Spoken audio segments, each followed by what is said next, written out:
एकदा ह्या स्पेलिंग्स बघा. Mature, culture, punctual, spiritual, opportunity, functual, factual adventure, actual and capture. आणि जर तुमच्यातल्या बऱ्याच जणांना असं वाटतं आहे की जिथे चू आला आहे किंवा जिथे च आला आहे तिथे आम्हाला CH वाटतो आहे, असं जर तुम्हाला वाटत असेल तर आजचा व्हिडिओ तुमच्यासाठी आहे. लक्षात आलं का? कारण बऱ्याच जणांना असं होतं की जिथे च आला तिथे तुम्हाला वाटतं CH घ्यायचं आहे आणि त्यामुळे तुमच्या स्पेलिंग मिस्टेक्स होत आहेत. सो आजचा व्हिडिओ खूप महत्त्वाचा ठरणार आहे. तो शेवटापर्यंत बघा आणि आवडलं तर सबस्क्राईब जरूर करा आणि व्हिडिओ शेअर करा. सो बघा, जनरली काय होतं, जेव्हा च येतो त्यावेळी आपल्याला बऱ्याच वेळा CH वाटतो. मग बरीच मुलं स्पेलिंग लिहिताना काय करतात, मॅ एवढं तर कळतं, MA मॅ. पण त्याच्यानंतर जेव्हा चू शब्द ऐकता तर मोस्ट ऑफ द मुलांना चला वाटतं CH. लक्षात आलं? CH आणि मग काहीतरी तुम्ही स्पेलिंग तयार करता चू आणि मग अरला तुम्ही काहीतरी AR असं काहीतरी लिहून तुम्ही तुमची स्पेलिंग तयार करता. बरोबर? मॅच्युअर. बट एक लक्षात ठेवा, जनरली जेव्हा तुम्ही चू आवाज ऐकाल, लक्षात आलं का, त्यावेळी तुम्हाला CH लिहायचा नाही आहे तर तुम्हाला T लिहायचा आहे.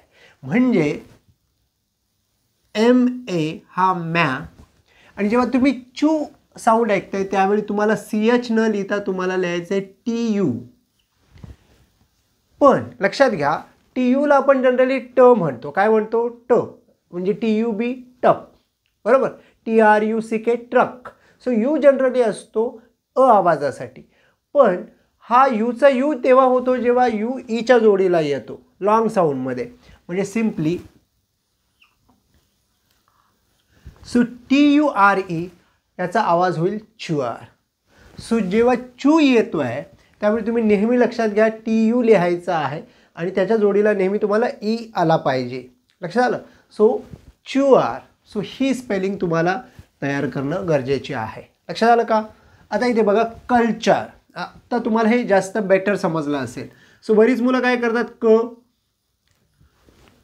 क ल, काही जण के घेतात. पण लक्षात ठेवा, जनरली सुरुवातीला के यूच्या जोडीला येत नाही. जनरली म्हणण्यापेक्षा येतच नाही. सुरुवातीला जे काही के आहेत ते लॉंग साऊंडमध्ये आहेत. त्याचा वेगळा व्हिडिओ मी बनवलेला आहे. सो कल.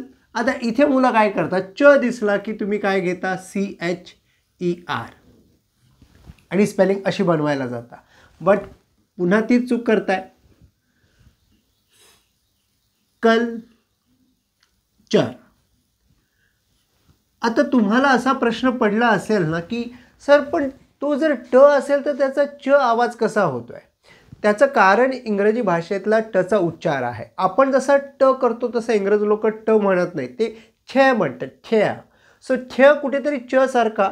सो जेव्हा कधीही छ असं बोलायचं असतं त्यावेळी च सारखा ऐकायला येतो. त्यामुळे आपल्या कानावर च पडला आपल्याला वाटतो CH आहे, बट इट्स अ T. पण CHER कधी येतच नाही का? तर येतं. जसं आपण म्हणतो टीचर. बरोबर? सो टीचर शब्दामध्ये आपण CHER लिहितो. सो याच्यावर मी सेपरेटली व्हिडिओ बनवलेला आहे, CHER कधी लिहायचं आणि TURE कधी लिहायचं. आता बघूया पंक्च्युअल. आता पंक्च्युअल म्हणजे काय तुम्हाला सगळ्यांना माहिती आहे. पंक्च्युअल म्हणजे वक्तशीर, वेळेवर येणारा. आता तुमचं काय होतं, पुन्हा प तुम्ही बरोबर लिहिता, प आणि हा टिंब म्हणजे न, ज्याला आपण एन म्हणतो. तर इथपर्यंत तुमचं बरोबर जातं. पुन्हा चू आल्यानंतर तुम्ही काय करता, तुम्ही लिहिता CHU. बरोबर? सो ही गडबड तुमची सगळ्यांची होते. आणि मग अल तुम्ही कसं लिहिता, AL. सो ही गडबड तुम्ही सगळेजण करता. पण तुम्हाला आता कळलं असेल स्पेलिंग तीच राहणार आहे, पण तुम्ही पंग आणि क साठी मग तुम्हाला काय लिहायचं आहे, जो क दिसतोय ना तो म्हणजे सी. नेहमी लक्षात ठेवा, के लिहायचं नाही जेव्हा तो ब्लेंड लेटरमध्ये असतो. टीच्या जोडीला नेहमी सी येतो आणि चूसाठी तुम्हाला TU लिहायचं आहे सिम्पली. आणि तुम्हाला हा अल पुढे लिहायचा. अल म्हणजे AL. म्हणजे थोडक्यात काय, तुम्ही च्युअल शब्दासाठी TUAL लिहायचं आहे. लक्षात आलं का? CH डोक्यात घ्यायचा नाही. स्पिरिच्युअल. स्पिरिच्युअल म्हणजे आध्यात्मिक. सो स्पी तुम्ही असं लिहिता, री तुम्ही असं लिहिता. सो इथे काही प्रॉब्लेम येत नाही तुम्हाला. ईला आपण वेलांटी म्हणतोय. चुकतं कुठे? पुन्हा चू आला तुम्हाला वाटतं CHUAL, बरोबर. पण आता तुम्हाला कळलंय की स्पी, री आणि च्युअल, स्पिरिच्युअल.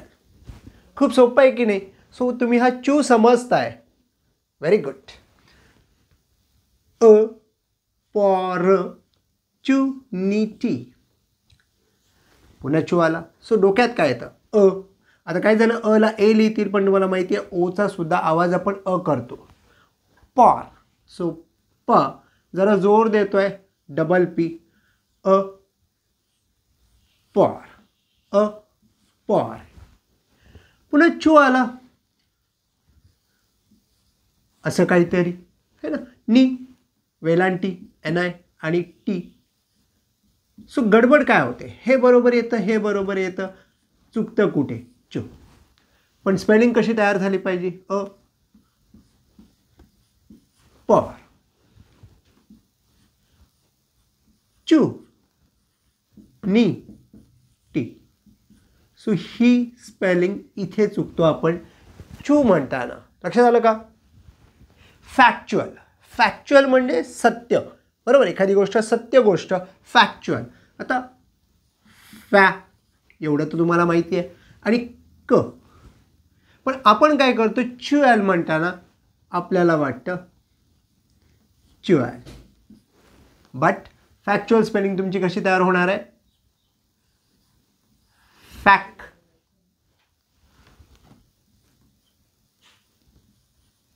च्युअल, फॅक, च्युअल. लक्षात आलं? सो सिम्पली चू शब्दासाठी तुम्हाला टी लक्षात ठेवायचं आहे. ॲडव्हेंचर. आता ॲडव्हेंचर. सो आता मला रॉंग स्पेलिंग लिहायची गरज नाही, कारण चर तुमचं इथे तुम्हाला कळलं आहे अगोदरच, है ना. सो जेव्हा चर असतं त्यावेळी तुम्ही काय लिहिता? येस. आता मी डायरेक्टली राईट स्पेलिंग लिहितो. ॲट, वेन, आणि च आला म्हणून CH डोक्यात घेऊ नका. चर म्हणजे काय? TURE, जे तुम्हाला मगाशी मी सांगितलं, TURE. सो इथे च येतोय, पण तरी सुद्धा तुम्हाला टी लिहायचं आहे. ॲक्च्युअल, ॲक, ॲ आणि हा क, ॲक. आणि च्युअल आलाय, तुम्हाला लिहायचं आहे TUAL. So actual. लक्षात आलं का? कॅप्चर, कॅप, आणि चरला तुम्ही काय लिहिणार? Yes, TURE. सो खूप सोप्या पद्धतीने आता हा तुम्ही चू शिकलेला आहे, बरोबर.